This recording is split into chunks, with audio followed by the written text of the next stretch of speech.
Es la primera vez que coincidimos los tres casi en tiempo real. Está Ángeles también. Vale. Y bueno, espero que te parezca interesante esta entrevista porque tiene bastante responsabilidad desde la óptica geopolítica. La verdad es que no me entero muy bien del tema de política. Sí que soy apasionada y bastante curiosa con todo el tema. Me he dado cuenta hace ya, pues igual hace un par de años, que tiene bastante relevancia entender por lo menos el Desde luego. posicionamiento de la política. Desde luego. Ahora mismo la política incluso ha desaparecido. La política prácticamente ha desaparecido porque como hay tantos intereses internacionales que influyen en la política nacional de uno, casi que la política ahora mismo es geopolítica. Cuando uno ve lo que ocurre en su propio país, al final tiene que fijarse en todo lo que anda ocurriendo alrededor porque nos influyen, nos controlan, pasan muchas cosas. Una cosa son las relaciones internacionales, otra es la geopolítica, otra es la geoestrategia. Allí hay muchos temas que no son lo mismo, que no son lo mismo lo uno que lo otro, ¿no? Ahora mismo la historia mundial se puede decir que es de geopoder más que de política. Sí, eso es lo que yo creo, que ahora mismo en los fenómenos internacionales, al no existir verdaderas democracias en la mayor parte de países del mundo, lo que está ocurriendo es que esa política a escala internacional se lo está comiendo todo, está influyendo todo lo que se decide a nivel nacional, y cuando uno se quiere salir del guión normalmente le viene luego de golpe un golpe de vuelta, ¿no? ¿Lo ves negativo o positivo? Yo personalmente lo veo negativo, por una serie de razones, y es básicamente de que al final las potencias medias, como es el caso de España, nos acabamos subsumiendo dentro de los intereses de potencias más grandes. Y hay mucha gente que se ha inventado, en fin, una serie de entes que no tienen boca, como puede ser el espíritu europeo, el espíritu de las Naciones Unidas o tal, que nadie sabe exactamente, nadie lo ha visto nunca, no tiene boca, y sin embargo nos imponen muchas cosas. Y esas cosas son siempre la razón por la que existen las organizaciones internacionales, que es para que el país fuerte domine al país mediano y al país pequeño. Está pasando de una forma muy superlativa porque... Claro. Vale, yo estoy viendo cosas, antes lo estaba comentando con Ángeles, que en la vida había visto lo que estoy viendo ahora mismo. Así. Cuando realmente habría que mirarlo a nivel geopolítico, a nivel gran escala. En un grupo que tenemos de análisis, que hay personas de las cuerpos y fuerzas de seguridad del Estado, dijimos, ¿dónde será el primer atentado? Dijimos Francia. Lo decíamos, y el segundo en Bélgica, y el tercero en Alemania. Y luego volvemos a empezar a contar y a lo mejor se cuela España o se cuela Italia. ¿Cómo es posible que sepamos eso? Pues porque está todo completamente orquestado. Y es que sabes ya lo que va a ocurrir y lo sabes con tiempo y demás. Eso sí, ahora mismo en el mundo internacional lo que se ve es que los fenómenos se han acelerado. Antes estas cosas iban mucho más lentas, eran como placas tectónicas, ¿no? Se iban moviendo los continentes y decías, mira, estos apuntan para allá. Y un año, 2 años, 3 años, veías que ocurría algo. Eso es lo que yo vengo observando desde primeros de los 90, que me puse a tope a estudiar y a viajar y a mirar, ¿no? Y a vivirlo en mi vida profesional y personal, ¿no? Pero a día de hoy es verdad que va todo mucho más rápido. Eso es la novedad, la gran novedad es que va mucho más rápido. Yo creo que no vamos hacia un nuevo paradigma ni nada de eso. Lo que pasa es que ha habido una Pax Americana en la cual pensábamos que venía el fin del mundo, el fin de la historia, ¿no? Que nos contaba Fukuyama. Y volvemos a donde estábamos, es decir, a un par de bloques, un bloque de no alineados, un bloque alrededor de los Estados Unidos de América y unos en el medio que no nos hemos enterado, que somos los europeos, que nos han hecho el sándwich con lo de Ucrania y con 1000 cosas más. Justamente me gustaría poder centrarlo en el tema de Europa. Considero que partimos de un continente, concretamente un país que pienso que es estupendo. Me lo creo, lo vivo. Tengo muchos porqués y para qué es para opinar desde esa óptica. Y hemos caído en un buen continente, Europa occidental. Hemos traído también mucha desgracia al mundo, ¿eh? Ojo que hemos tenido un siglo XX para olvidar, ¿eh? Los 5 momentos en los cuales los alemanes están buscando a sí mismos nos han hecho un montón de daño. Ellos se crean y a finales del siglo XIX montan la guerra franco-prusiana y ponen Europa patas para arriba. Luego tenemos la Primera Guerra Mundial, la Segunda Guerra Mundial, Yugoslavia con las peleas entre alemanes y franceses, y ahora tenemos la ucranianada, ¿sabes? Y llevamos ya 5 en 150 años, que es que estos cada vez que se sienten un poco algo dentro, en lugar de irse al gimnasio, o irse a la cafetería, o irse al cine, en fin, o relajarse un poco, irse con la familia, con los amigos, o con la novia, con el novio, pues lo que hacen es montar un follón, ¿no? Y Europa es verdad que es un espacio que tenemos que estar agradecidos, ¿no? Hay más paz, hay más cultura, se vive mejor, como dices tú, pero bueno, yo puedo analizar qué cosas están abiertas, ¿no? Donde no nos ponemos de acuerdo, ¿no? Yo diría que son pues varias, ¿no? La energía, la demografía, la economía, el carácter nacional, bueno, hay cosas que podría explicar, pero... Sí, bueno, y lo haremos, porque mínimamente me gustaría, por lo menos que en esta pequeña conversación se pudiese entender la estructura de dónde nos encontramos, cuál es nuestro papel, pero vamos a intentar poner un pequeño orden. Vale. Yo hablaba desde la óptica cultural, desde la óptica artística.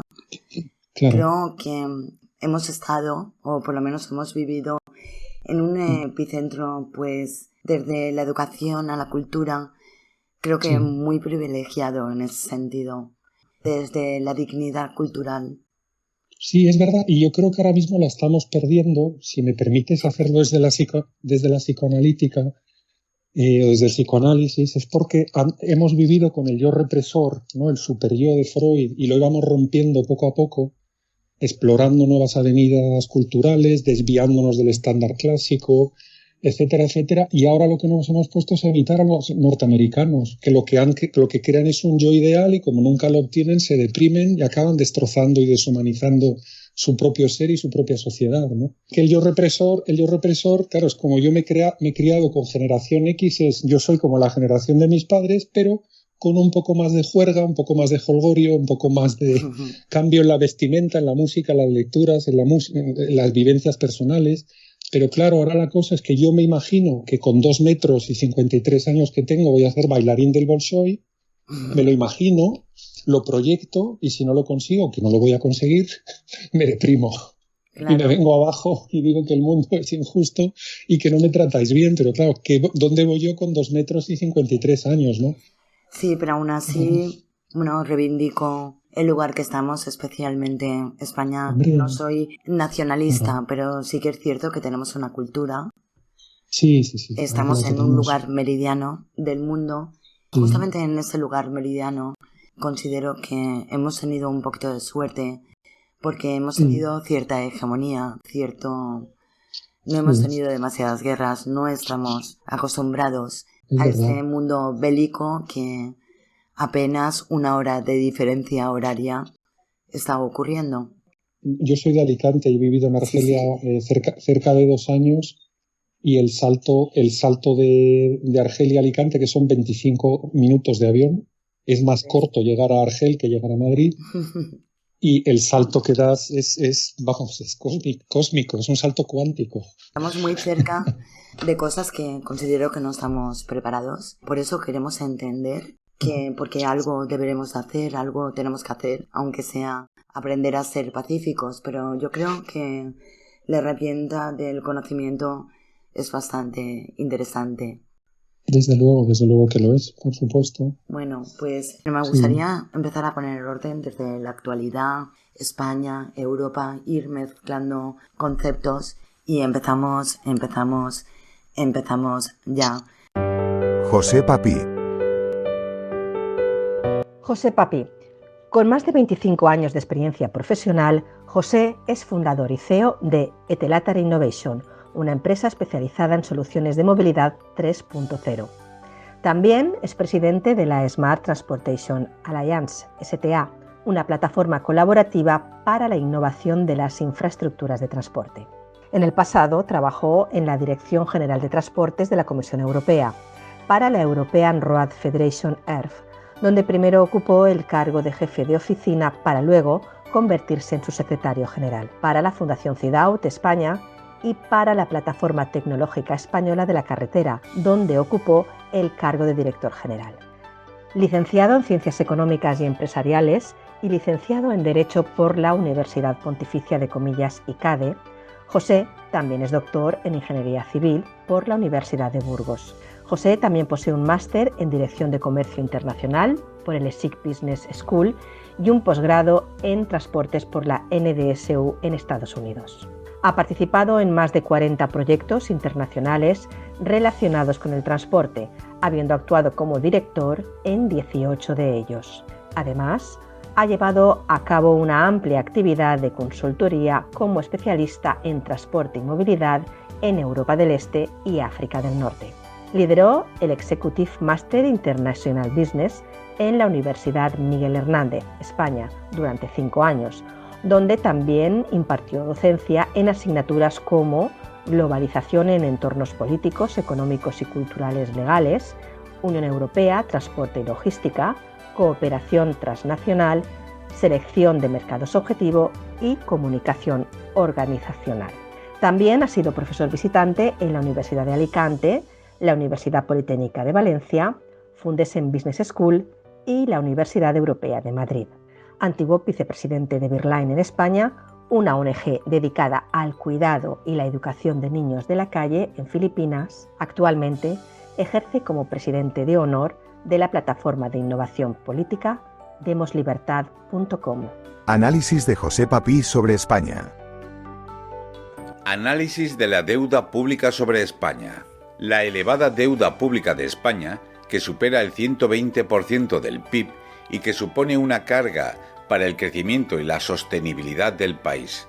José señala que España es el país que más ha aumentado su deuda durante la pandemia y que depende en gran medida de los fondos europeos para financiarse. La falta de consenso y cohesión entre las fuerzas políticas españolas que dificulta la adopción de reformas estructurales y la gestión de la crisis sanitaria, social y territorial. José critica la polarización y el enfrentamiento entre los partidos y la ausencia de un proyecto común para el país. La pérdida de influencia y prestigio de España en el ámbito internacional, especialmente en Europa, donde se percibe como un socio poco fiable y poco comprometido.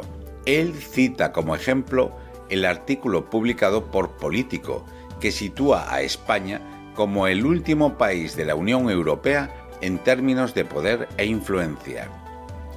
José concluye que España necesita una renovación política, económica y social para superar sus desafíos y recuperar su papel en el mundo.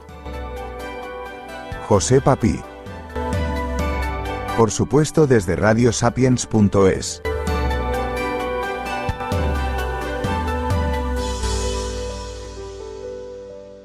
Buenos días, buenas tardes, buenas noches. José Papí, ¿qué tal? ¿Cómo estás? Pues un placer estar en vuestro programa. Me hacéis un gran honor y encantado de participar en el programa hoy. Igualmente. Ángeles, buenos días, buenas tardes, buenas noches. Buenas noches, un placer. Vale, tenías razón, se entrecorta. Bueno, vamos a empezar, si os parece bien, por esta problemática sobre lo que está ocurriendo entre Israel y Palestina. ¿Crees que España debería adoptar una postura más activa? No sé, cuéntanos un poquito tu opinión referente a lo que está ocurriendo en Israel, en Palestina, en Gaza, bueno, todo este pequeño embolado que está ocurriendo últimamente.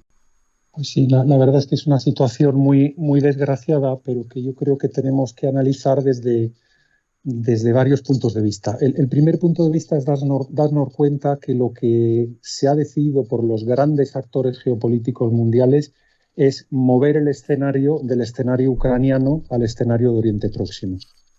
Es muy importante que veamos eso, de que esta ha sido una jugada que se ha trabajado y que interesa ahora mismo que la cuestión de Ucrania se frene, se pare y pase a ser una situación enquistada, pero que deje de ser el centro de atención de la política mundial en este momento. Una muestra de que esto es algo que así es lo que han tardado en movilizar 4 portaaviones norteamericanos a las cercanías de Oriente Próximo. Ha sido en 2 semanas. Cuando ha ocurrido lo de Ucrania, llevamos más de año y medio con esa historia y en ningún momento ha habido un incremento importante de fuerzas norteamericanas cercanas al escenario del conflicto, algo que ahora se ha producido apenas en días. Esto lo que nos demuestra es que había fatiga. A Giorgia Meloni, a la primera ministra italiana, se le escapaba el otro día en una llamada de estas de broma que le hicieron 2 gamberros, 2 humoristas rusos, y dijo, está todo el mundo hasta el gorro de esto, tenemos que encontrar una solución porque hay demasiada fatiga, ya tenemos que salirnos.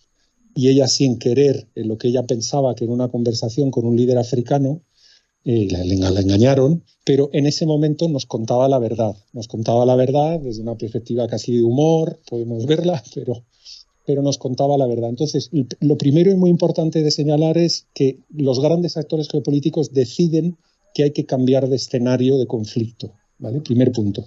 Segundo punto y muy importante, ahora mismo ha dado pena volver a ver cómo esa incitación a la sociopatía o la empatía funciona también entre la población.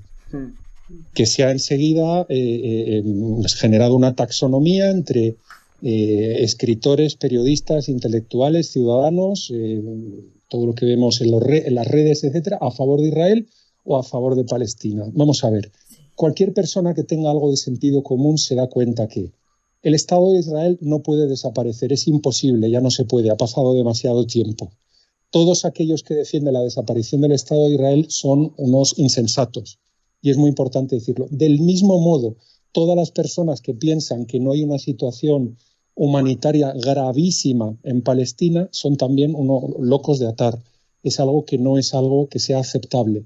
Entonces, lo lamentable es que, de nuevo, en este conflicto lo que volvemos a observar es esa incitación a la psicopatía inducida, a la sociopatía o a la empatía, que ya hemos visto en el pasado con temas de ecologismo, con temas de pandemia, con temas de Putins o rusos o ucranianos, y lo volvemos a ver ahora con esta cuestión. Y es muy importante que seamos serenos a la hora de contemplar esto. Esto sería un segundo criterio que os lanzaría. El tercer criterio que creo que es importante lanzar es que poca gente se ha dado cuenta de que había habido una aproximación entre dos de las potencias regionales más fuertes en la zona, que son Irán y Arabia Saudí, que se llevaban fatal durante décadas, se estaban empezando a acercar. Había ya unas oficinas comerciales abiertas, empezaban a haber, vamos a decir, negocios, por decirlo de una manera llana. ¿Y qué nos hemos encontrado? Que unos Estados Unidos que estaban perdiendo presencia en la zona, es decir, los propios saudíes se han atrevido a decirle a Biden que no ni le querían recibir ni le querían ver en su país, los norteamericanos, para ganarse el cariño o la atención de los saudíes, les ofrecen armas atómicas. Algo que a los iraníes les ha sentado a cuerno quemado, a cuerno quemado. Y está muy bien que nos centremos en la superficie, en lo que está delante del telón, toda la historia de mira lo que ha pasado con el atentado brutal de Hamás, mira la reacción de los israelíes, que es justificada en cierta medida, pero luego se han podido pasar. Pero al final estamos olvidando que había un choque muy fuerte entre potencias regionales y los iraníes, junto con otros servicios de inteligencia, no quiero entrar al detalle, han agitado la avispero. Y luego, cuarto criterio muy importante de mencionar. A todos aquellos tontos, con perdón de utilizar la palabra, incautos, si me permitís ser un poco más elegante, a todos esos incautos que han creído que estábamos en un momento en el cual los Estados Unidos de América estaban a punto de caer, iban a ser por chinas y por no sé qué, ellos tenían que haberse dado cuenta que eso venía con un regalito. Y con el regalito que venía es que las potencias regionales en su esfera de influencia iban a empezar a enseñar las garras.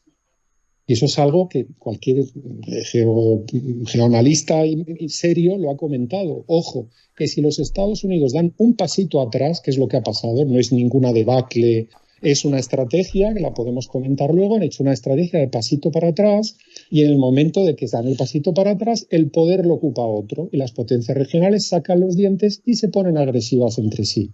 Sí, yo creo que sobre todo lo importante es que no no busquemos en geopolítica una respuesta taxativa a todo de like, dislike, ¿no? Como si estuviéramos en las redes sociales, binario, ¿no? 0, 1, bueno o malo, guapo, feo, que no estamos en una película del Señor de los Anillos con héroes y villanos. Es que esto es todo muy gris. Es muy gris, es muy complicado y, claro, lo que a mí por lo menos me ha aterrado es la posición de España.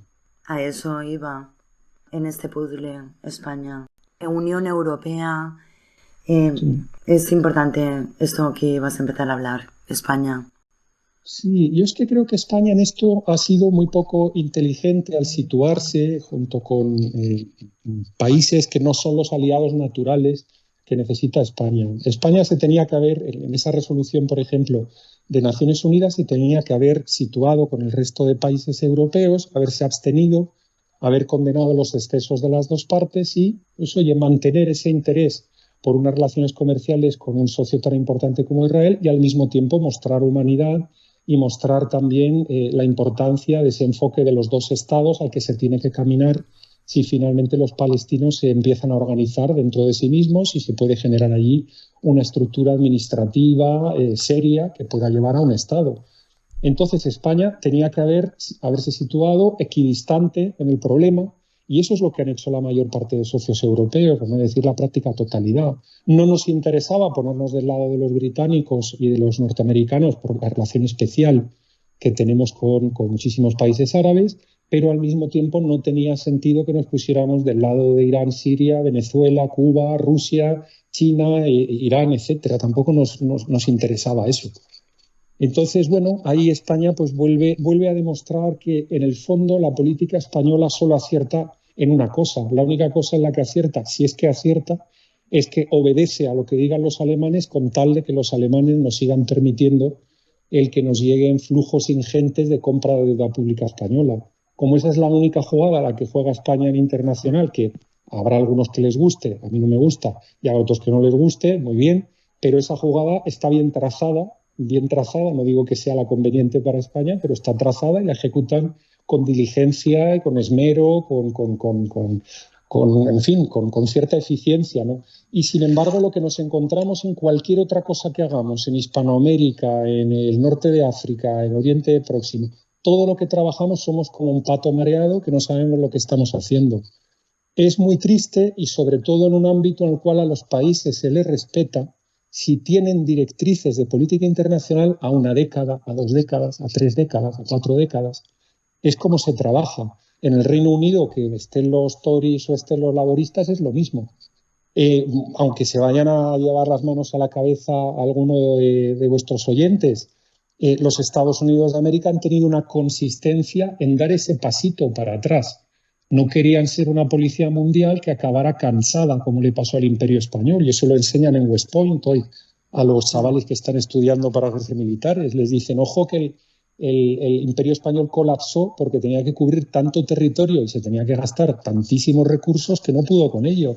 Nosotros tenemos que cambiar eso. Y desde George Bush padre, y es lo mismo que haya pasado por allí los Clinton, que haya venido el hijo de George Bush, que haya aparecido los Obama, que haya aparecido Trump y que haya venido Biden, se ha ido cada año, bajando o reduciéndose el número de bases militares, el número de recursos personales, económicos, militares en las bases militares, y se ha ido bajando ese rol de policía mundial, porque es lo que le conviene a Estados Unidos. Esto que estás comentando es muy importante y muy novedoso, porque yo fuera de ti no lo he escuchado, digamos, de echar atrás para dejar que otros estén interactuando, pero sin finalidad de perder la hegemonía. Ese tipo de comportamiento y de gesto no va a implicar a que Estados Unidos pierda la hegemonía mundial. No la va a perder jamás y de hecho la palabra que acabas de usar es la fundamental. Si la perdiera y si dejaran de tenerle miedo a los Estados Unidos de América, todas esas potencias regionales no se enseñarían las garras, se darían picotazos. Es que sería una catástrofe. Sería una catástrofe, claro. Y lo que nos encontraríamos es con un escenario de un Irán en guerra con no sé quién, una Turquía en guerra con el otro, una China en guerra con el de más allá, una India en guerra con China, y si entraríamos en un escenario apocalíptico. Lo que pasa es que ha habido una Pax Americana que ha sido un paréntesis en la historia, que es en el que nos hemos criado nosotros, ¿no? Donde parecía que, ¿os acordáis de Francis Fukuyama con esa publicación de los 90, el fin de la historia? Ya lo único que queda es que todos seamos una democracia liberal, como la llamaba él, y que imitemos a los Estados Unidos, una sociedad del bienestar, guión sociedad de consumo, y todo va a ser lo mismo. Pero al final estamos volviendo donde estábamos antes, que es a la política realista. Eso es lo que yo en el canal que estamos trabajando con dos compañeros, fíjate que lo que tratamos de aportar en este sentido es que este es un mundo que no es muy conocido, el mundo de la geopolítica, de las relaciones internacionales, y es muy fácil que te acaben manipulando con estas historias de héroes y villanos, ¿no? Lo que digo yo de inducción de la psicopatía, ¿no? Temporal, la sociopatía, y de inducción a la empatía. Entonces, te están contando unas historias de blanco y negro, de bueno y malo, que no son así. La geopolítica es realista, es compleja, son naciones chocándose de una manera brutal, sin tanto control como el que uno puede tener dentro de una nación. Uno va a demasiada velocidad en el coche, pues le para la policía o la Guardia Civil y le dice, oiga, esto no puede ser y usted va a pagar esta multa, y viene un juez y te exige que pagues la multa, etcétera, etcétera. Esto en la esfera internacional no existe. No existe. Entonces, al final los países se respetan o no se respetan, tienen conflictos, y esta política realista donde está la nación como centro de poder, la supervivencia como el objetivo de la nación, la cuestión militar, mal que nos pese, todavía con una importancia brutal. Luego, el intentar entender que nunca tenemos conocimiento de todo lo que hay encima de la mesa, y finalmente que locos hay los justos. Ni siquiera el de Corea del Norte está loco. Ellos siguen una lógica, a lo mejor falta de ética, falta de todo, una asquerosidad, con perdón, de ética y de todo, pero están siguiendo una cierta racionalidad. Y si tú no tienes en cuenta estos 5 criterios de política realista, que los explica muy bien el profesor Merzheimer de la Universidad de Chicago, pues claro, te manejan a través de los medios de comunicación con cosas de Putin malo, Zelensky bueno, etcétera, etcétera. Claro, me contaba a mí un caminero en Finlandia que lo que estaba ocurriendo es que 2 bandidos se estaban peleando entre sí. No es exactamente cierto, pero el hombre conoce más, ¿no? Siendo camionero, cómo funciona la geopolítica que el 90% de los analistas que yo leo en España. Y la idea de nuestro canal es aportar un análisis un poquito más serio, más profesional. Yo no paro de escuchar a personas que me hablan de bombas atómicas, de que han hablado con servicios secretos, que no sé qué, una serie de tonterías que no tienen ni pies ni cabeza, y que en los consejos de administración de las empresas, de las grandes instituciones internacionales, pues lo saben de sobra. ¿Qué ha dicho George? Bueno, es que no me extraña este Diógenes informativo que al final no saques ningún tipo de conclusión, porque ahora mismo están sonando teclas como Egipto, Líbano, Gaza, Hamas. Son todo palabras que todas tienen una conexión. Era evidente que lo de Rusia y Ucrania, poli bueno, poli malo, Estados Unidos, es que se notaba enseguida, desde un principio, que era una estrategia, pero no me negarás que está muriendo gente.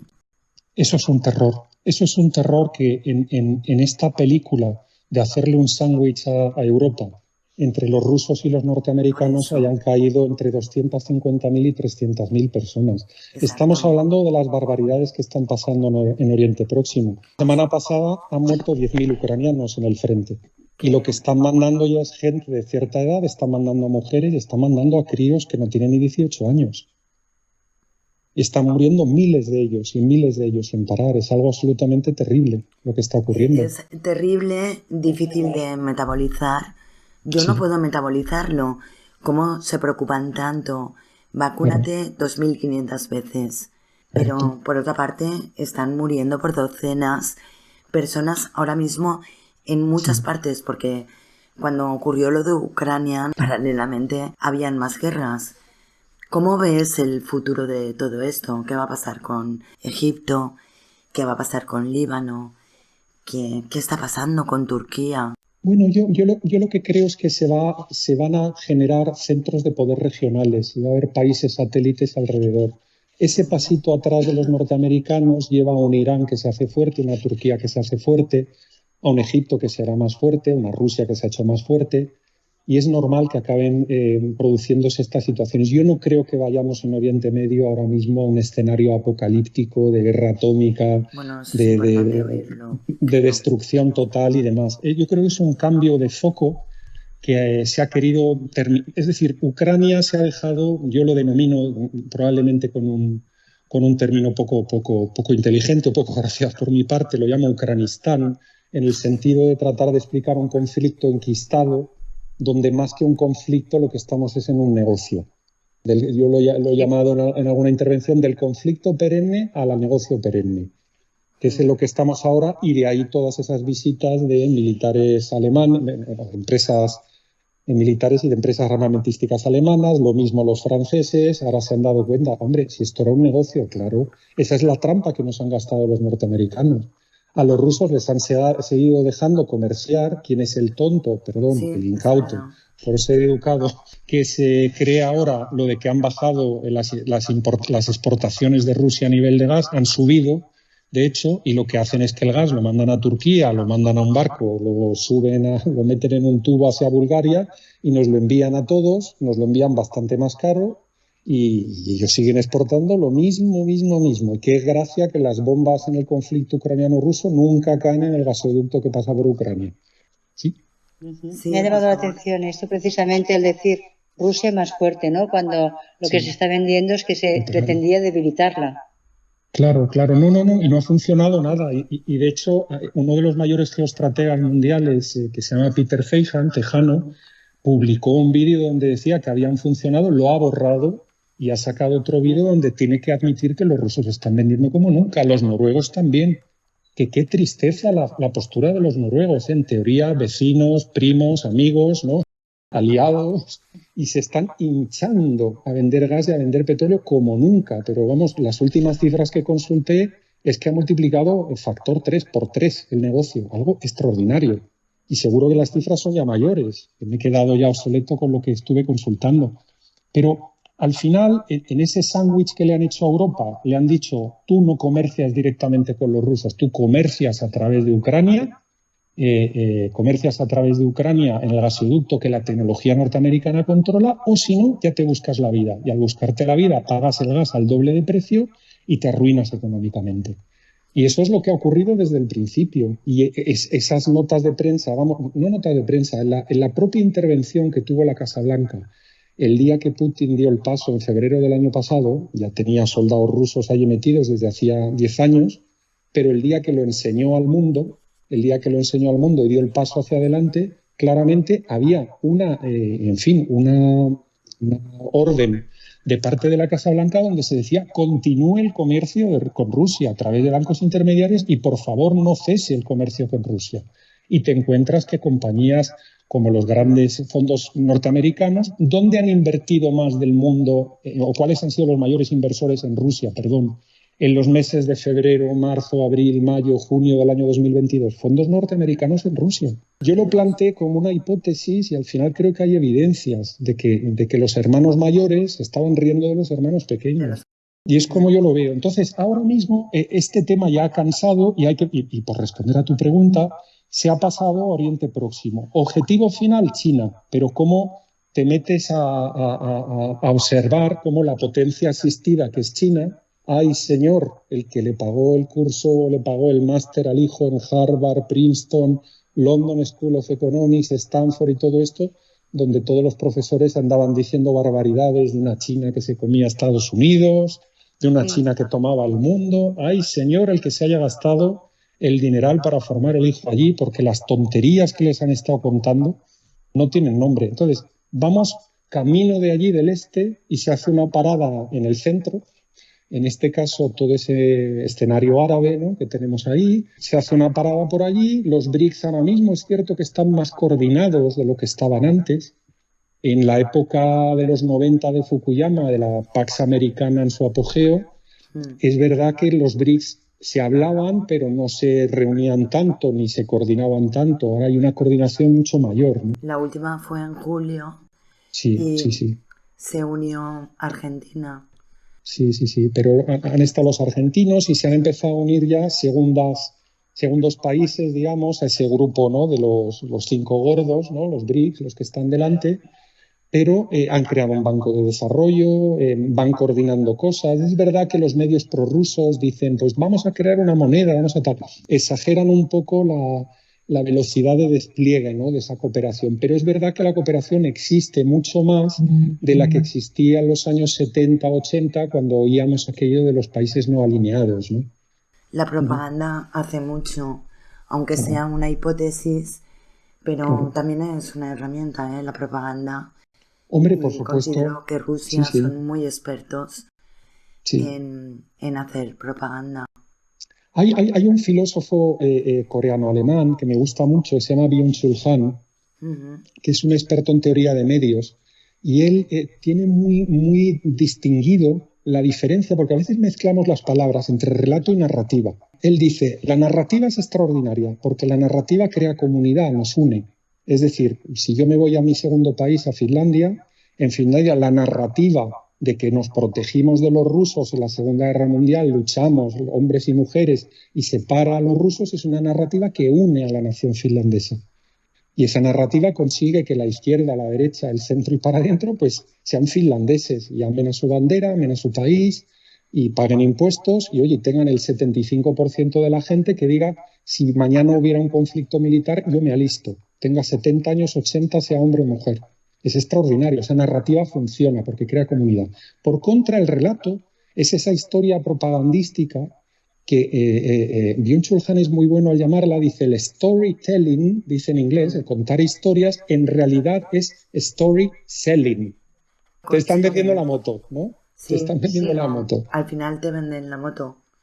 Claro. Vale, o sea, se llega muy lejos con la estrategia de la propaganda y digo, o por lo menos tengo entendido que Rusia son muy expertos en ese campo. Así es, ¿no? Hay libros en Finlandia que lo tienen muy trabajado. El servicio de contrainteligencia finlandés lo tiene muy trabajado.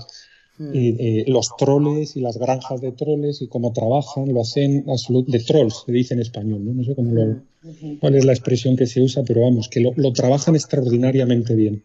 Y de hecho lo que da pena muchas veces, y yo lo he notado a veces en España, es como parece ser que de nuevo tienes que estar en la historia de héroes y villanos. Es decir, hay gente que es pro Orbán. Orbán es interesante en algunas cosas, oye, al que le guste la familia, los valores tradicionales, tal, es un hombre que tal, pero luego el hombre es un golfo.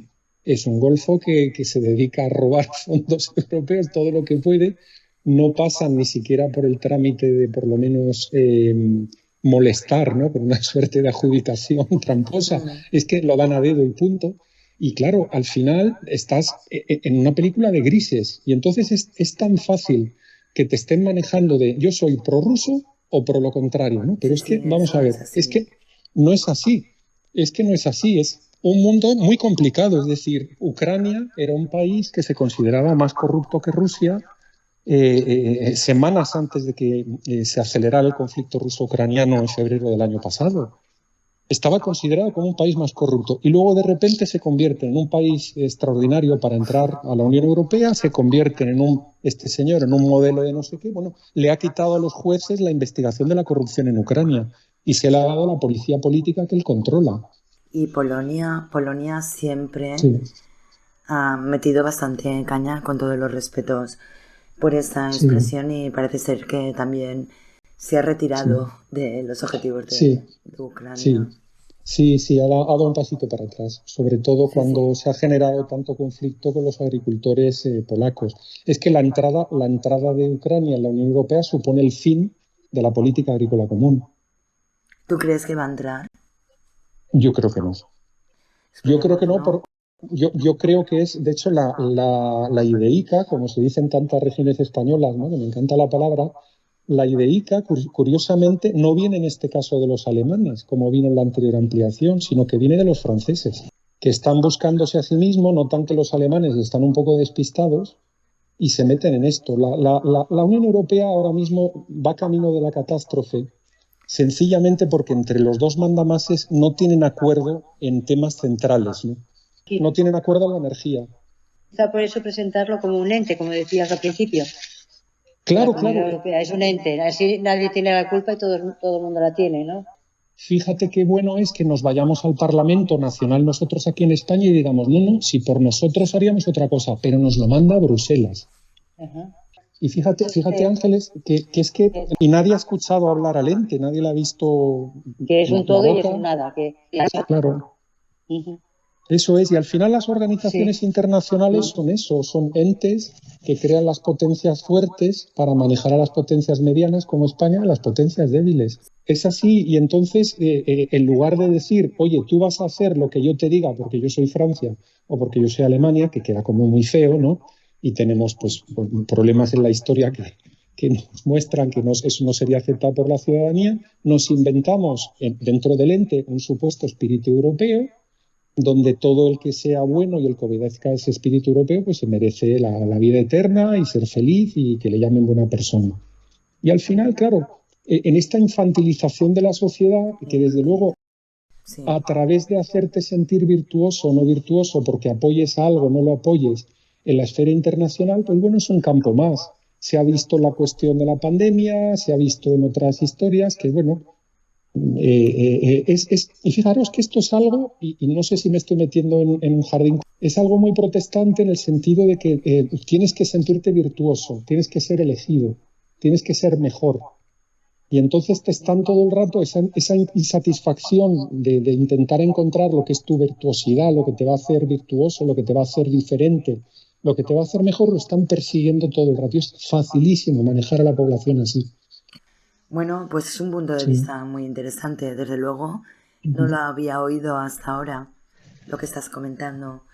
Bueno, comentábamos que cuáles son las diferencias, ¿no? Ahora mismo fundamentales entre los países que lideran la Unión Europea.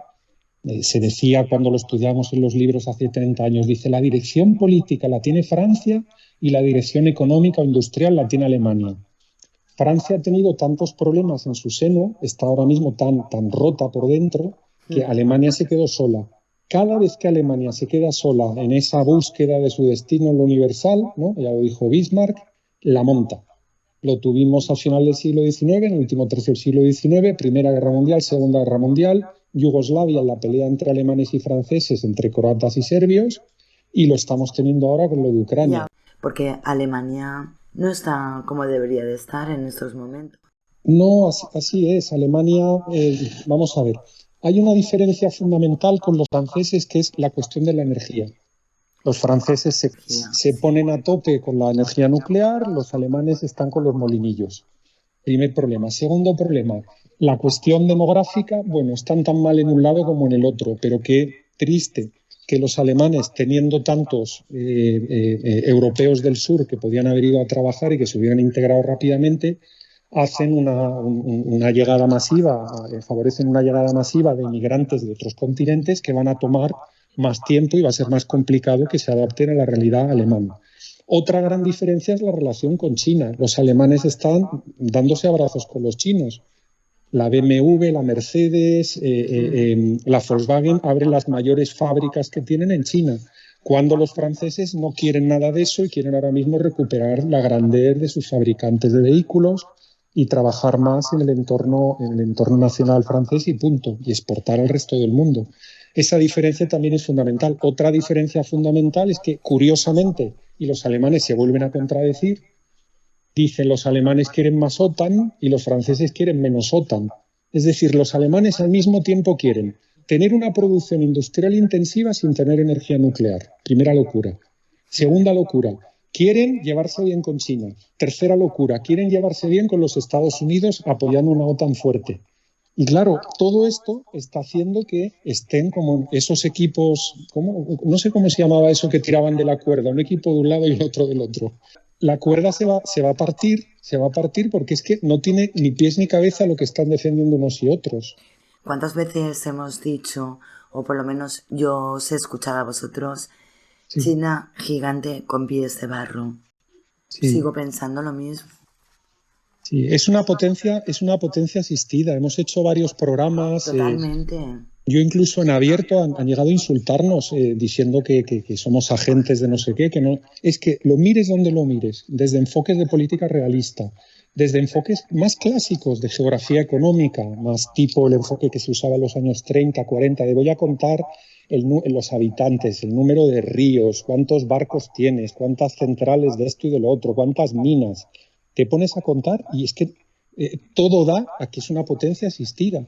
Es una potencia que desde el punto de vista geográfico, demográfico, de relaciones con sus vecinos, de potencia militar, de potencia industrial, de propiedad intelectual, está completamente coja. O la apoyan o se cae. Y la cuestión ahora no es tanto ver si va a pasar a los Estados Unidos de América, sino a ver cómo se produce el desenganche sin que no nos golpee fuerte y no tengamos luego jerseys en las tiendas de ropa como aparatitos electrónicos. ¿Cómo lo ves? ¿Vale? Porque estás avanzando mucho y lo estás explicando estupendamente bien lo que estás explicando, pero ¿cómo ves España, Europa? Japón, por ejemplo, ahora está volviendo a reactivarse, porque tengo entendido que un fallo muy grande que había tenido Japón es que querían ser autosuficientes consigo mismos. Japón por encima de China en cuestión de creación artística, de producciones, tecnológicamente, y parece ser que después de muchos años ahora se han dado cuenta que tienen que tener relaciones exteriores y abrirse un poquito al mundo, y que no es lo mismo Japón que Japón, vamos a ver, la jugada maestra que ha hecho Japón es el enfoque Toyota, que es hacer outsourcing de su modelo japonés. Como ellos no tienen ya una población joven que vaya a trabajar, son un país envejecido, son un país que ya no puede, digamos, producir más de lo que produce dentro de sí, lo que han hecho es, como lo que tenemos son servicios, son productos de muchísimo valor añadido, los fabricamos fuera con gente de fuera. Sí, se han abierto y me alegro mucho por ellos. Y ese es el enfoque que está triunfando por parte de Japón. Ellos han dicho, nosotros solos ya no podemos, nos hemos hecho viejos, no cabemos más. No hay ningún problema. La fábrica de Toyota se pone en el extranjero y yo enseño a estos extranjeros a hacer los coches Toyota como los hacíamos en Japón. O me llevo las fábricas de Nissan, o me llevo tantas cosas al extranjero. Y ese es el modelo que les está funcionando ahora mismo a Japón, y estoy de acuerdo contigo que hay un renacer de Japón. Sí, hay un renacer de Japón. Vamos a ver si también en la cultura vuelve fuerte, ¿no? Y hay cosas interesantes. Yo siempre he disfrutado leer a Murakami, ¿no? Que es un escritor que me encanta. Tiene importantes marcas que hemos pasado todos por ahí. Claro. Yo admiro muchísimo el mundo de los cómics, del arte, del anime. Y bueno, tienen marcas como Mitsubishi, la Nissan, la Toyota, es tremendo, la Honda, sí. Sí. De hecho, yo tengo profesionalmente una relación con una gran ingeniería japonesa y la verdad es que les escucho siempre con muchísimo interés, desde luego que sí. Y lo de China, pues bueno, el tema es que el tsunami, ¿no? Utilizando una palabra oriental, el tsunami nos puede venir y inundarnos. Ese es el problema, que esa potencia asistida ahora mismo está dando pasos, mostrando su cabreo con relación a la fabricación de baterías de coches eléctricos, con diferentes, en fin, muestras de agresividad que siempre han tenido, pero que ahora se van enfadando porque se van dando cuenta de lo que hay. Y yo creo que muchos países se están dando cuenta qué bien se vivía teniendo a papá Estados Unidos vigilándonos. Se vivía mucho mejor, claro. Ahora los chinos tienen que entrar en el estrecho allí de Hormuz, meterse allí en el Golfo Pérsico y sacarse el petróleo. Y si alguien les manda un misil, ¿qué hacemos? Antes había portaaviones para arriba y para abajo y ahí no se movía nadie. No se movía nadie. Ahora mismo dan un pasito para atrás y mirad la que se lía. ¿Qué deberíamos atender? De todas las muchas cosas que estamos tocando, en una conversación no se puede tocar todo. Pero no puede ser que todo este tema pueda tener un fondo de energía. No, hay muchas más cosas. Está la energía, está el El tema militar, cómo se va a Europa a defender, está el tema de la demografía, como decía, está también la diferente comprensión de qué es la economía, es decir, hay muchos autores norteamericanos que quizá de una manera un poco simplista dicen que somos una economía planificada. Es decir, tú le presentas a un economista libertario, liberal, en sentido liberal clásico norteamericano, que la Unión Europea trabaja con un enfoque de septenio, y dice, pero si eso no se había atrevido ni Stalin a hacerlo.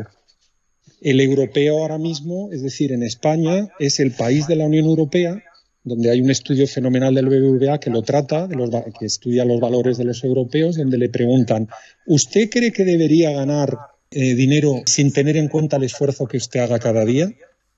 ¿Tú sabes cuántos españoles dicen que eso debería ser así? Que tú tienes que ganar un salario porque te lo mereces, no porque trabajes más o menos. El 56% de los españoles. Prácticamente 2/3 de los españoles. En Polonia eso es el 8%. Y entonces es que dentro de la Unión Europea hay países donde la gente se levanta por la mañana y dice, con perdón de nuevo una expresión callejera, o curro o no consigo lo que quiero conseguir. Y hay otros sitios que se levantan diciendo, a ver a quién voto para conseguir lo que yo quiero conseguir porque me lo van a dar. Y esa diferencia está también en el seno de la Unión Europea. Entonces hay tantas, aparte del carácter nacional, es decir, temas militares, demográficos, energéticos, económicos, el propio carácter nacional, que al final uno lo ve, es decir, en los países del norte, pues oye, son muy individualistas para lo personal, me caso con este, me relaciono con el otro, tengo amigos aquí o tal, pero para lo colectivo van a pito. Pita el Estado y ellos siguen. Y funcionan en grupo. En España somos lo contrario. Somos muy tribales para los amigos y para la familia, pero cuando nos juntan en lo colectivo no hay manera, ¿no? Somos todos reyes, entrenadores, jefes, mandarines, sábelo-todos, y es muy complicado estructurarnos, ¿no? Entonces, todo esto hace que la Unión Europea esté ahora mismo patas para arriba. No va a desaparecer, ¿eh? Y el tema militar aquí, perdón, José, el tema militar aquí en España, me parece como, es una impresión mía, como que esté en perfil bajo. Sí, tienes toda la razón y como os decía antes en los criterios realistas de análisis de la fuerza de un país, es que eso no puede ser.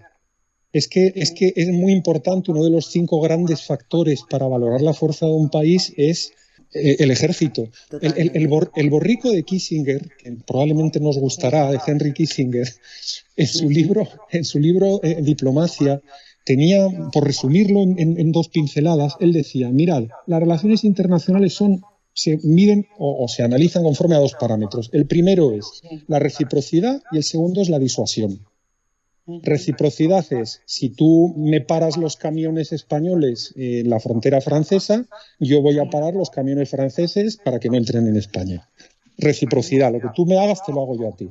Y luego lo segundo es la disuasión. Oye, no nos vayamos a pelear porque como nos peleemos, mira lo que tengo aquí para fastidiarte. Y entonces eso al final es como funciona el mundo internacional. No funciona a través de declaraciones, de manifiestos europeos, ni funciona a través de resoluciones de la ONU, que no sé luego quién las va a cumplir y con qué ejército se van a hacer cumplir. Se funciona con reciprocidad y con disuasión. Y hay el borrico, como lo llamo yo, de Kissinger, ¿no? Pues nos lo demuestra con 2 criterios muy sencillos, ¿no? Y al final lo que está pasando es que España en todo esto, en todo este cacao, y entendiendo que la Unión Europea no va a desaparecer, porque si desapareciera al día siguiente hay que constituirla, porque alguien tiene que contar cuántos camiones con naranjas salen de Valencia y se van hacia el norte de Europa. Y eso hay que contarlo. Hay que contarlo y habrá una institución que dirá, a ver, ¿cuántos camiones has mandado? 30. ¿Cuántas cajas de naranjas llevaban? Pues 300. Muy bien, pues aquí están anotadas en esta libreta y esta libreta la llamamos el Informe Europeo de Comercio de no sé qué. Y al final vas a necesitar a un equipo que tenga todo esto contado y que se vaya pasando las informaciones, ¿no? Desde luego, cuando la Comunidad Europea pasó a Unión Europea y se metió en jardines ya culturales y nacionales y demás, pues se empezó a certificar la defunción de la Unión Europea que quieren construir. Se volverá una Unión Europea más comercial. Ahora mismo que los países nórdicos estén en la Unión Europea es una traición a su propio interés nacional de su clase política. No les viene para nada bien estar en la Unión Europea, ni por la moneda, ni por los líos de inmigración, ni por todos estos debates o todos estos temas a debatir que estábamos comentando antes. Pero lo fundamental es, dicho eso, ¿Y qué hace España en todo esto? Eso. ¿Qué tiene que hacer España? Y un país antiguo, mirando el Haplogrupo, mirando los premios de la UNESCO al arte colonial, que hemos sido lo más grande que ha dado la historia de la humanidad, junto probablemente con Roma. Entonces, ¿qué hace este pobre país? ¿Qué hace este pobre país ahora mismo? El 13 en influencia de la Unión Europea, viviendo de la mendicidad de que el Banco Central Europeo nos compre la deuda pública todos los meses. Pues yo creo que solo hay una salida. Yo las clasificaría en medidas duras y en medidas blandas, empezando por las medidas duras. Hay 4 factores en España que son la automoción, el turismo, la construcción y la alimentación, donde podemos ser líderes y somos ya líderes en algún tema. Es decir, las grandes empresas de infraestructuras españolas son modélicas en el mundo, no hay tanto nivel en ningún sitio del mundo.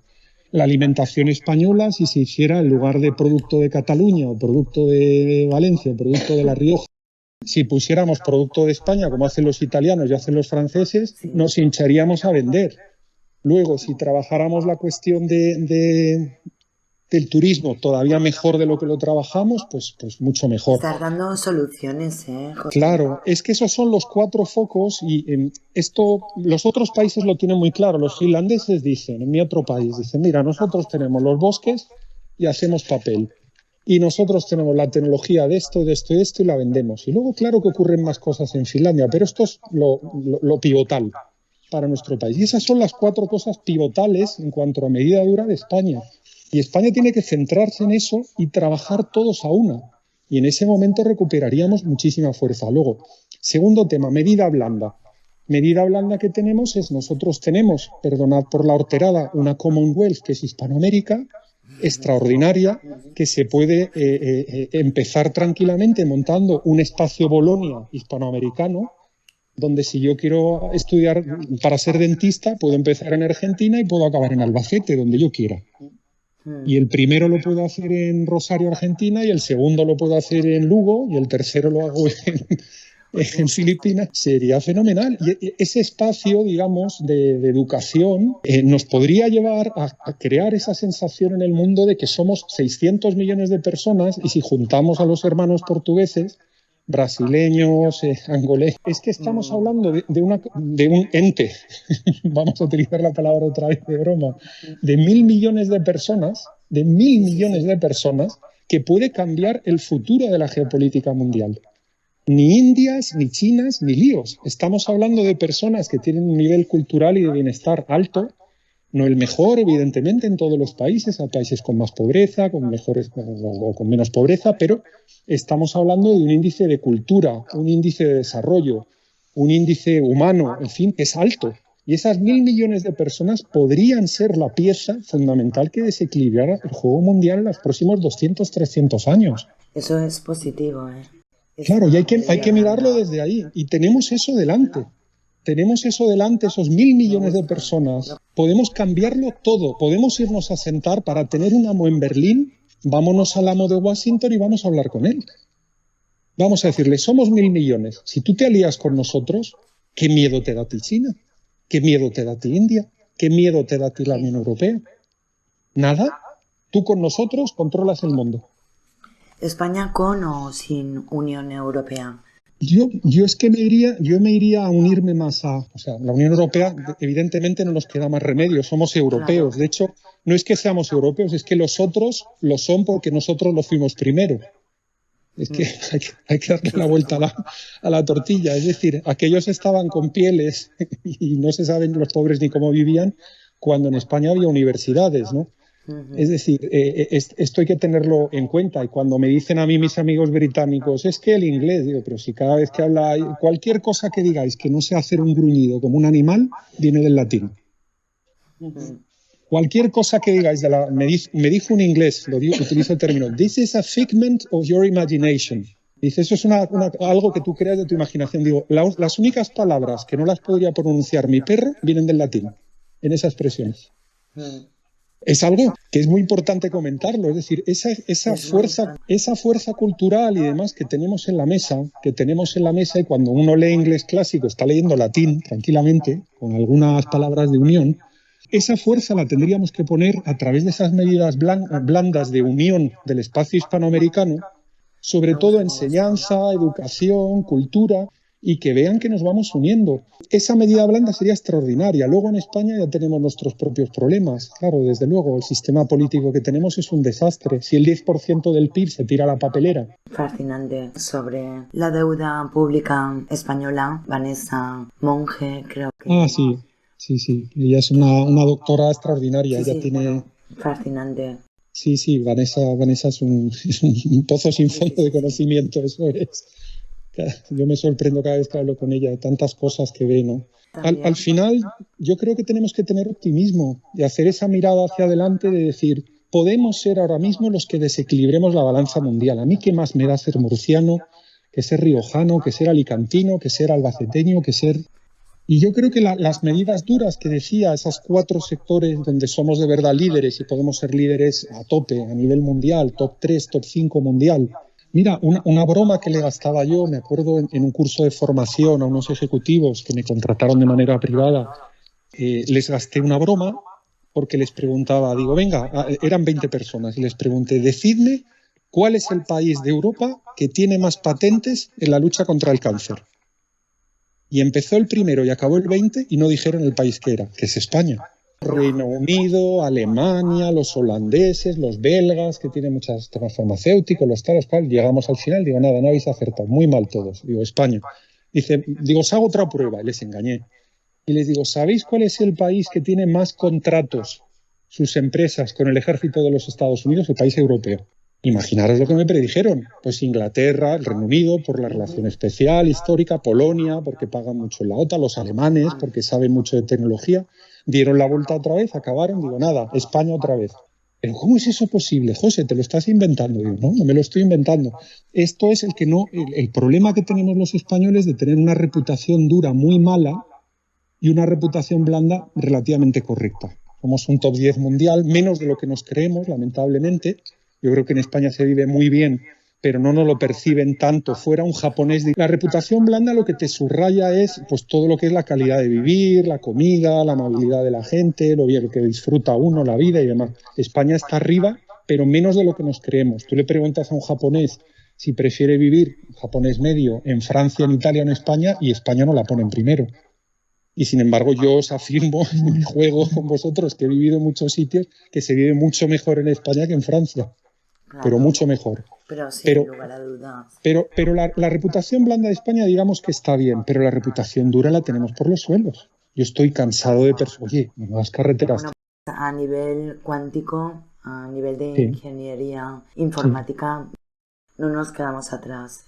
No hay cosas muy buenas. Me lo creo, pero la cuestión es que o dejamos de pelearnos y nos centramos en esos proyectos que son serios, lo que yo llamo las medidas duras y las medidas blandas, y trabajamos en incrementar la reputación dura, que se llama, de España, y que nos conozcan como son, porque yo estoy cansado de tener a extranjeros que visitan España y me dicen, yo no pensaba que tenías este sistema de autopistas, oye, menuda universidad, oye, menudo pedazo de no sé qué, oye, me he torcido el tobillo jugando a tal y oye, me han tratado de... Y todo esto, en lugar de sentirnos riojanos, catalanes, no sé cuánto y no sé quinto, es que es mucho más interesante que nos diéramos cuenta de que ahora mismo la cultura española puede desestabilizar para bien el escenario geopolítico mundial. Repite eso otra vez, es que me está encantando.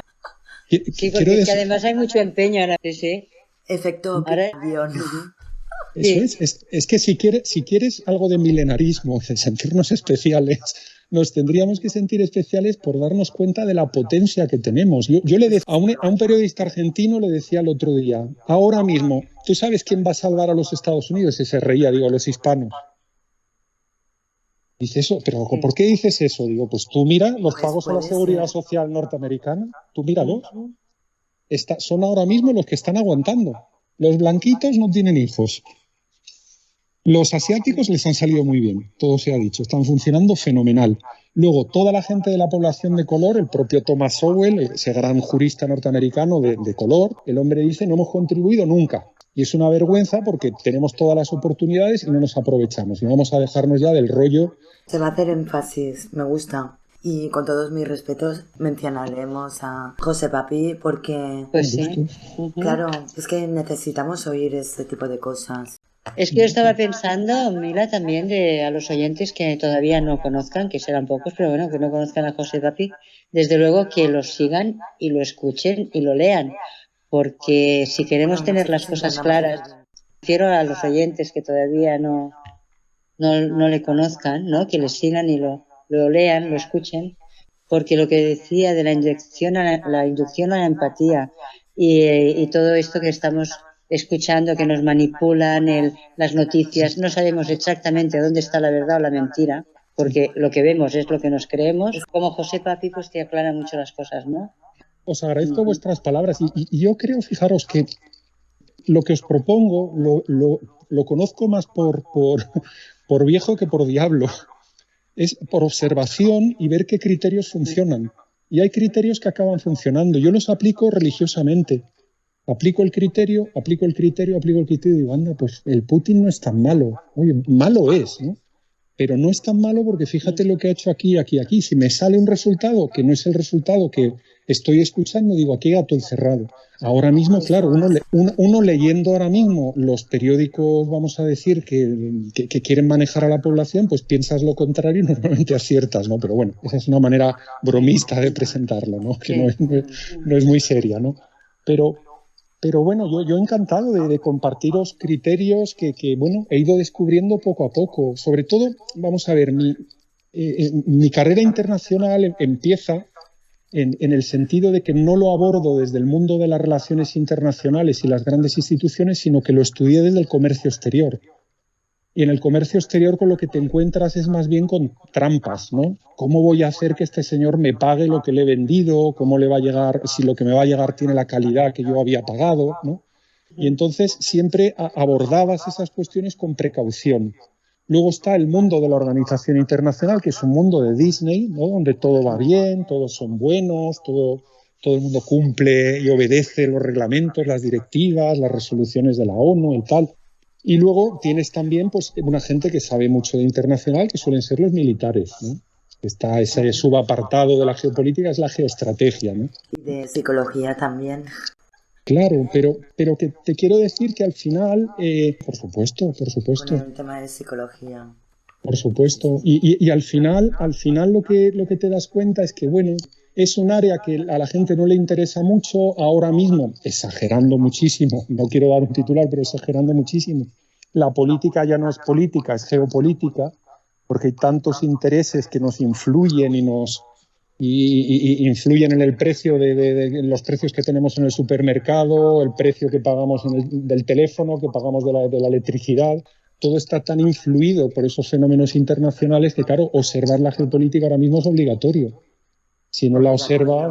Seguro que sí.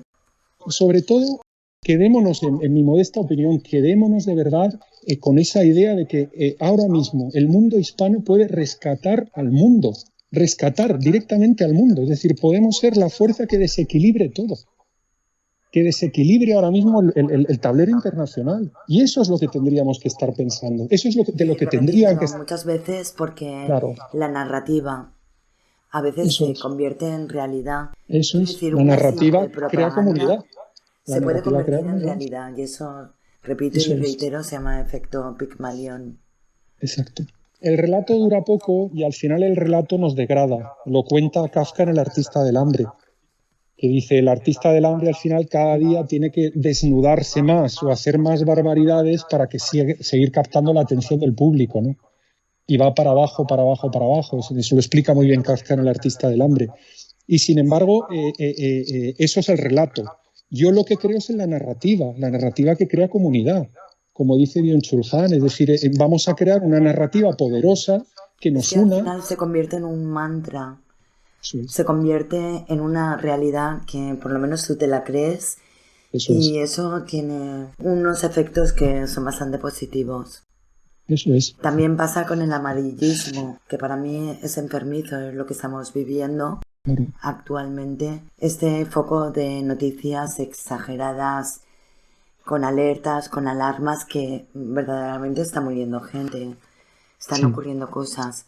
pero necesitamos un poquito de oxígeno, de Sí. posibilidades de futuro. Sí, Y por supuesto, lo que está mal hay que decirlo, está mal. Pero así es. Y desde tanto luego más que haya positivo. muerto entre 1/4 y 1/3 de millón de personas en Ucrania y entre Ucrania y Rusia, eso es una barbaridad. Otra vez lo hemos vuelto a Es hacer. escalofriante. Otra vez No la hemos tiene- vuelto a liar los europeos. Sí. Los que vamos a la ópera, los que agitamos el vaso de vino, los que leemos buenos libros, los que hemos mantenido la cultura. Los que lloramos con la historia, ¿no? Los que Eso lloramos es, con la historia eso de las es. Otra vez, SS, de los es- judíos, y no otra vez. aprendemos. 300.000 muertos, otra vez. Es Venga, por terrible. favor, es terrible. es que es Pero por horroroso, ejemplo, ahora horroroso. mismo, y cambiando de escenario, Turquía, Rusia, Siria, Libia, ¿cómo ves qué está pasando con Turquía? Yo creo que Turquía es muy importante subrayar que Turquía es, abro y cierro comillas con la expresión que voy a utilizar, es un líder espiritual en toda Asia Central. Cuando la gente habla de Turquía está mirando un país de 80 y tantos millones de personas, pero no se dan cuenta que cuando Erdogan habla hay 100 millones de personas más que están escuchando. Por eso Putin tiene que escuchar a Erdogan. Cuando uno visita un ministerio en Ankara, que yo les he visitado, el mapa del mundo es un mapa donde hay algo, que en concreto el mapa que vi yo estaba de color rojo, que era la Turquía que conocemos y una especie de área de influencia turca que se va prácticamente hasta China. Es que es la mitad del mundo, es Turquía. Pero no Es que se tiene... puede desatar una guerra, aunque Turquía está en OTAN, pero Turquía le ha frenado los pies a Estados Unidos. Turquía se atrevió a Rusia. Turquía se atrevió a derribar un avión ruso, ¿eh? Turquía se atrevió a derribar un avión ruso y hoy Putin y Erdogan se abrazan. Un país muy fuerte, muy, muy fuerte. Y tiene una pirámide poblacional extraordinaria. Tiene gente joven, tiene gente preparada y no están esperando la paguita porque saben que no va a venir. Ocurre también en Bélgica, toda la fonía está muerta, el Reino Unido está ahora fatal, Holanda fatal, Alemania fatal. Ahora mismo logras ver fuerza en parte de los países nórdicos, en parte del este, puedes todavía ver fuerza y luego, por supuesto, pues el autónomo, el funcionario serio, el empresario pequeño que uno se encuentra en España, en Italia, en Portugal, en Francia, en tantos sitios. El que madruga y lucha. Están imposibilitando bastante desde las pymes. Sí. Ya no hablo de autónomos, sino que están imposibilitando mucho a través del círculo de impuestos y a través de una serie de circunstancias que están cambiando. Vemos en ese mundo, no le veo futuro, parece como que están craqueando o hackeando la empresa. Sí, así es, desde luego. No puedo estar en desacuerdo contigo, pero no nos podemos quedar en un mensaje negativo. Es que tenemos que construir, desde luego yo en lo político defiendo que entre el aire fresco a la política española a través de la elección de un representante directo, mi diputado, el diputado de distrito, que sea una manera de que entre gente más decente y gente que podamos elegir y que lo conozcas y que sea un vecino tuyo. Ángeles y yo conocemos perfectamente. Conocéis el tema, que sea un vecino que vive en la calle no sé qué y que le dices, oye, Manuel, que me estáis fastidiando con esto, ¿cómo me defiendes esto? Claro. Y hablas con Manuel y Manuel, el hombre, te lo explica. No es que sea la solución a todo, No, pero no poder es. tener un feedback tan importante de respuesta, una persona que te represente, una persona que te dé soluciones como estamos hablando ahora en pequeña escala. Sí, como dice un compañero de Demos, no es la solución para todo, pero sin eso no puede haber solución. Claro, porque conoce de cerca todos los problemas, ¿no? Esa es la base del tema y a partir de ahí pues a ver si acertamos con la solución. Nosotros estamos haciendo lo que podemos cada vez que tenemos oportunidad. Lo agradecemos de verdad, de corazón. Hablamos de diputada de distrito, por supuesto que sí. Bueno, has comentado que no es interesante, por supuesto que no, hablar de cosas negativas. Pero podemos hablar a corto o medio plazo. ¿Qué desencadenantes más o menos disipas que pueden ocurrir? ¿Pueden ocurrir más guerras por ahí, cerca de nosotros? Por ejemplo, lo que está ocurriendo también, que no le hemos tocado, el tema de la amnistía Sí, yo creo que lo que se está construyendo ahora es un escenario de alertas. Me ha gustado mucho la expresión que estabais usando hace un momentito, de alerta permanente que justifique que te pueda yo saquear a ti los impuestos, te pueda saquear tu libertad y te pueda tener controlado. Ojo a lo que ya nos anuncia Macron para los Juegos Olímpicos del verano que viene. Oye, debido a la situación, pues vamos a tener que hackear todos los teléfonos, seguiros a todos, teneros vigilados.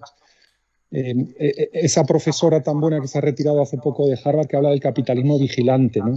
Capitalismo de la vigilancia.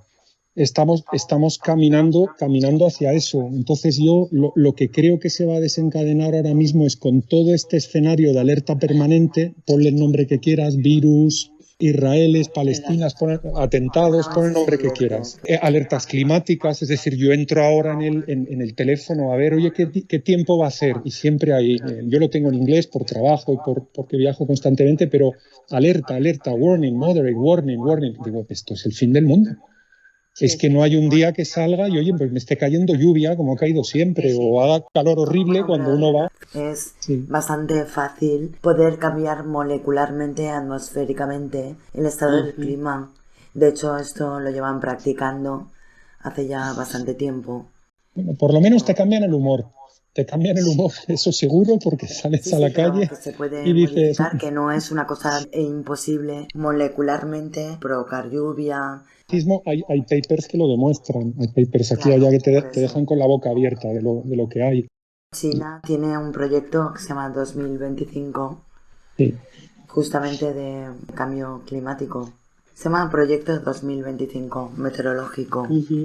Hombre, ¿cuántas personas están hablando de que en enero del año, me parece que fue 2021, se ha producido la mayor emisión de gases contaminantes a la atmósfera que está recogida en la historia del hombre?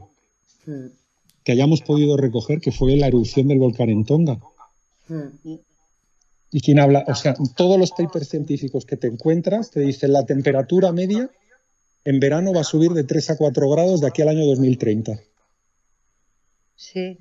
Ni se ha comentado, Ni se ha comentado que hubo un trueno en mitad de la Oceanía que se escuchó en Alaska, 8.000 kilómetros de distancia, y que echó a la atmósfera, pues vamos, todo lo que ha emitido el hombre a lo largo de toda la historia en una tarde. ¿Quién conoce la erupción de Tonga de enero, creo que era enero del 2021? Yo desde luego no tenía ni idea. Yo he buceado en una serie de papers y parece ser que hay un consenso en la ciencia de momento. Bueno, la ciencia siempre se mueve y va cambiando y va evolucionando, van aprendiendo, pero lo que te ponen en la mesa es que la mayor catástrofe de emisión de lo que sea que hayamos podido nosotros saber, hemos visto los cráteres, pues vaya usted a saber lo que ocurrió entonces, ¿no? Pero que nosotros hayamos podido contar, medir con instrumentos y demás, ha pasado hace nada. ¿Está alguien hablando de eso? No.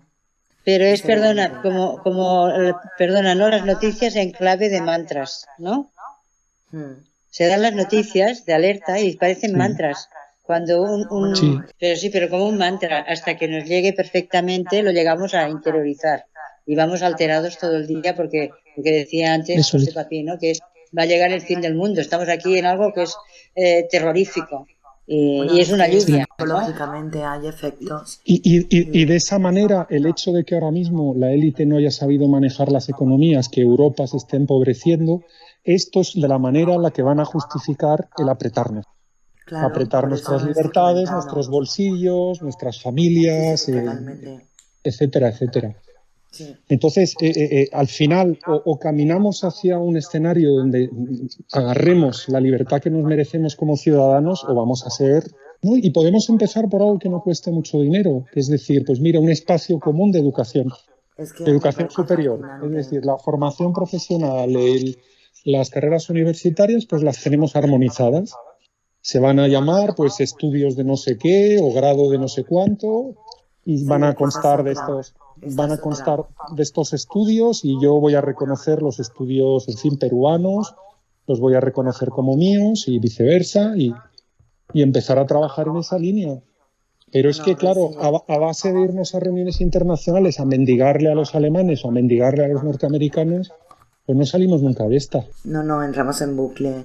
Yo quería hacer una pregunta que bueno, tiene que ver también con la situación actual y también con la parte de la libertad. Las CBDCs, el euro digital, ha empezado a asomar a partir de el día 1 de noviembre. Tengo entendido que hasta el 2025 o 2028. ¿Sabes algo de esto? Sí, yo le preguntaba a funcionarios europeos y lo que me decían por cómo habían visto que se había articulado la medida, y no quiero pisar, en fin, callos a nadie ni demás, pero no tienen muy claro qué es lo que quieren hacer. Es un globo sonda elaborado, pero al final es un globo sonda.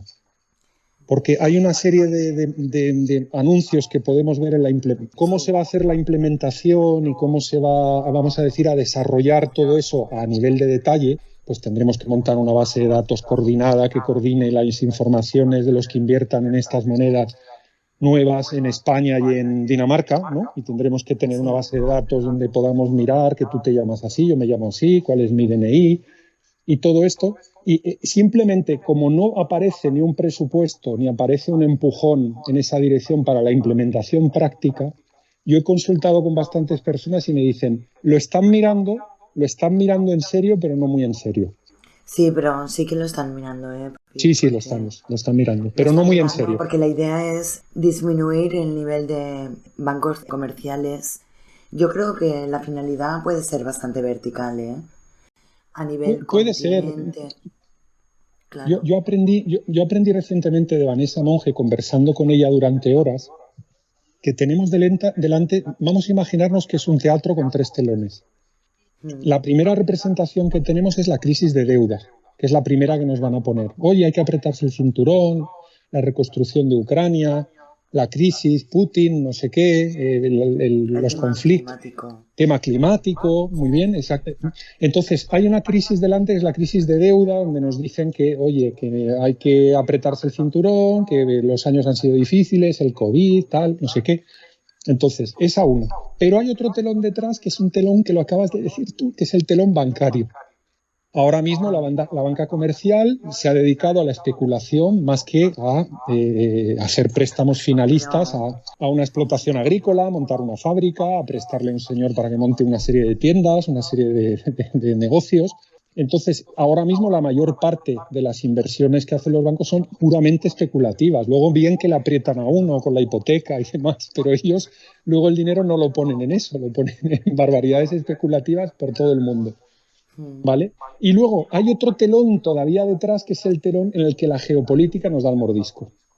Y el telón que viene es el telón cambiario. El telón cambiario, que es el telón de las monedas, que ese es el tercer telón. Y ese tercer telón se va a poner también en marcha dentro de poco y nos vamos a llevar un susto. Me atrevo a decir lo siguiente, por de nuevo dejar así un titular a lo mejor un poco exagerado, a ver si cierro comillas, pero el titular es: dentro de poco veremos que las fábricas de Detroit de coches vuelven a abrir.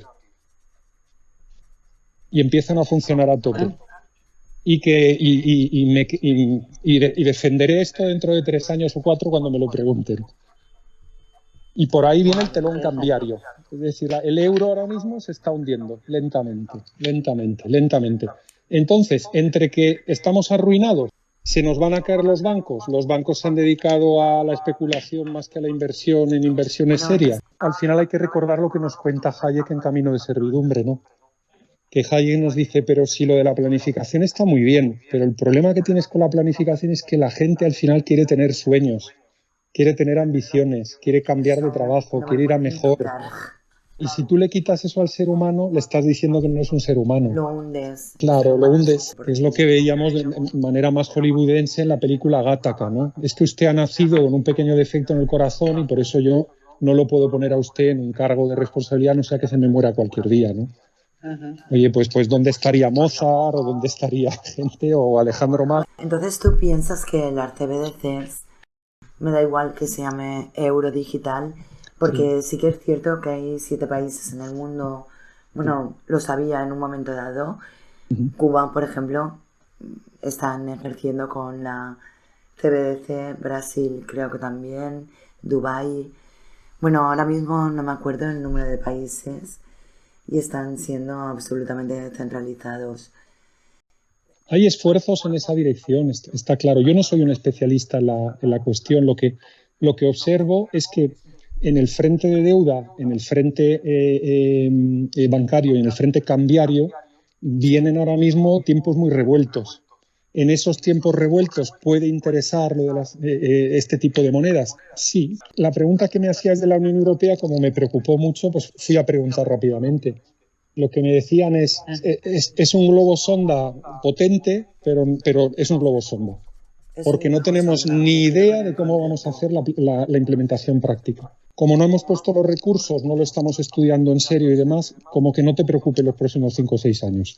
Estoy haciendo, como dicen de broma, la del gallego, ¿no? En la zona gris lo que os estoy diciendo es eso, que lo están mirando con cariño, pero no se han comprometido todavía en serio. No suficientemente. Bueno, pero sí que vamos en esa dirección. No que sea ahora ni mañana, pero... Puede ser. Lo que pasa es que ahora mismo las diferencias entre franceses y alemanes son tan profundas, el divorcio es tan acusado. Puede ser un globo sonda.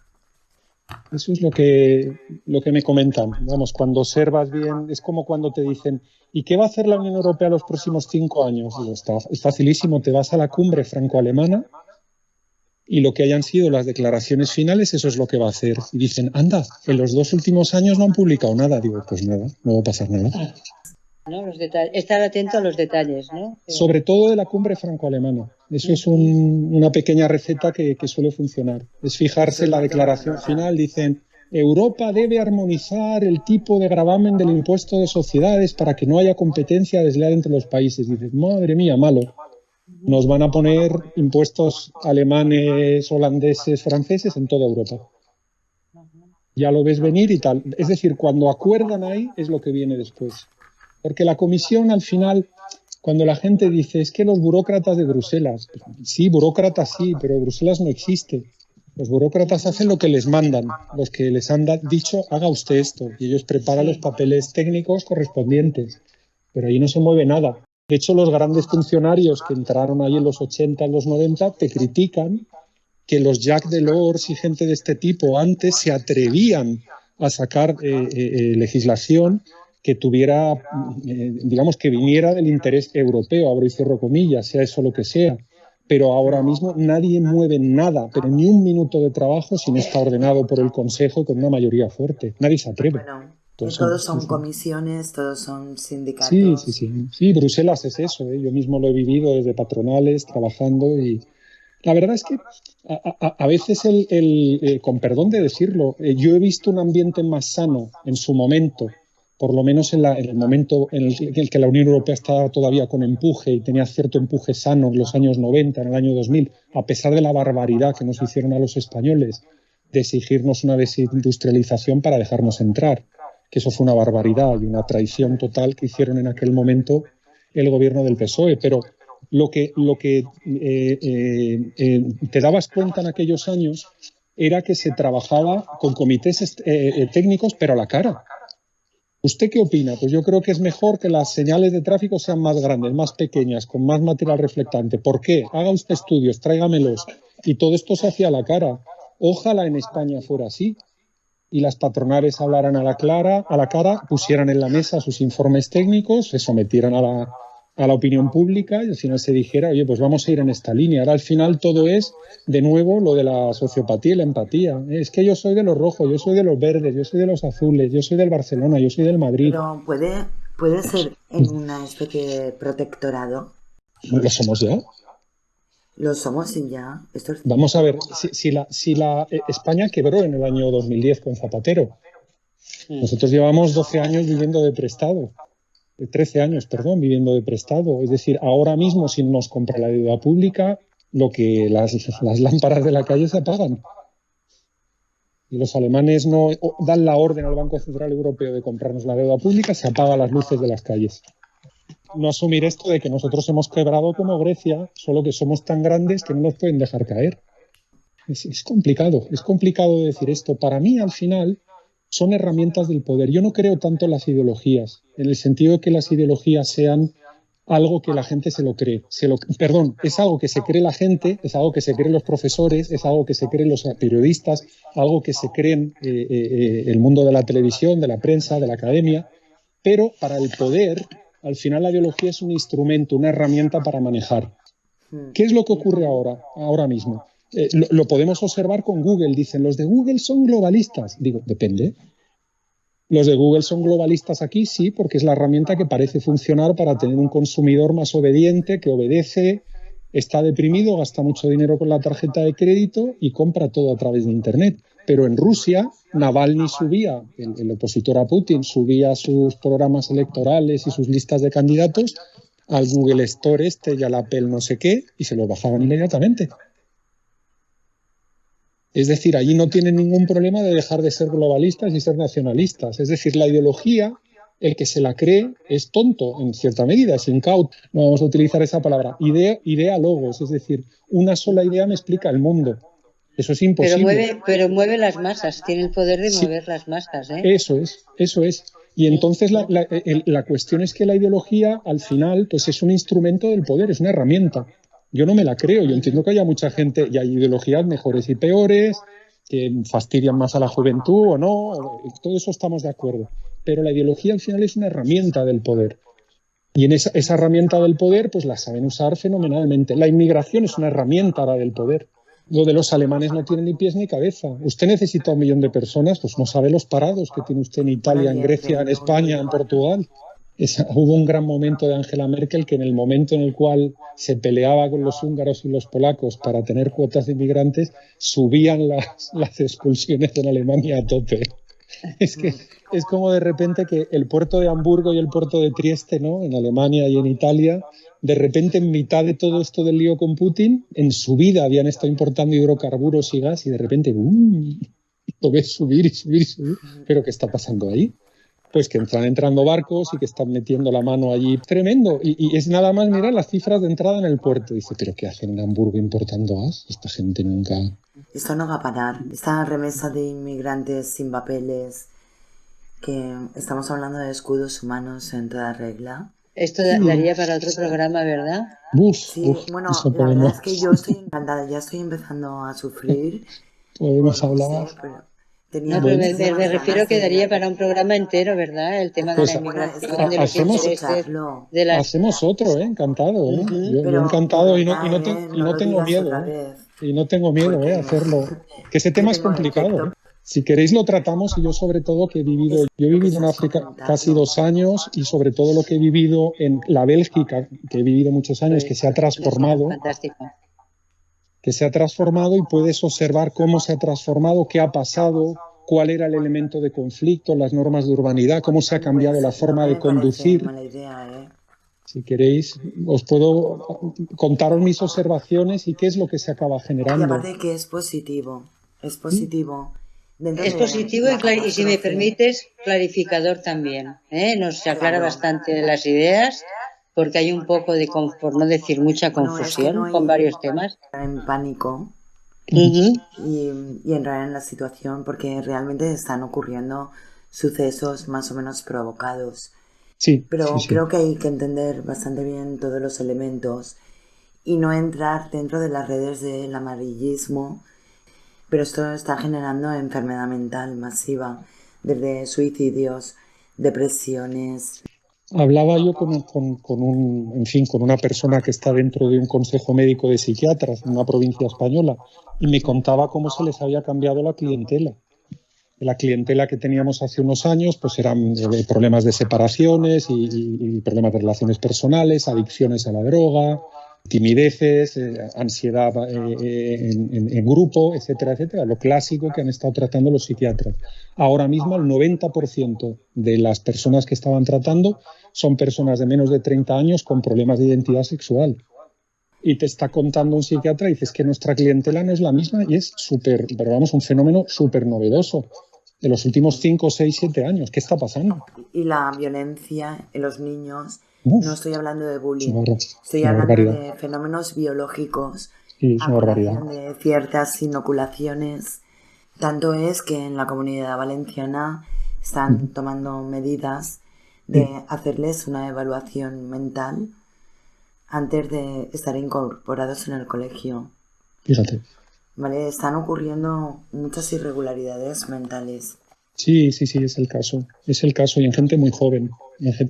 Con problemas de violencia, problemas sexuales. No solamente de disforias, sino violencia propiamente. Sí. No. Y claro que da para otro programa.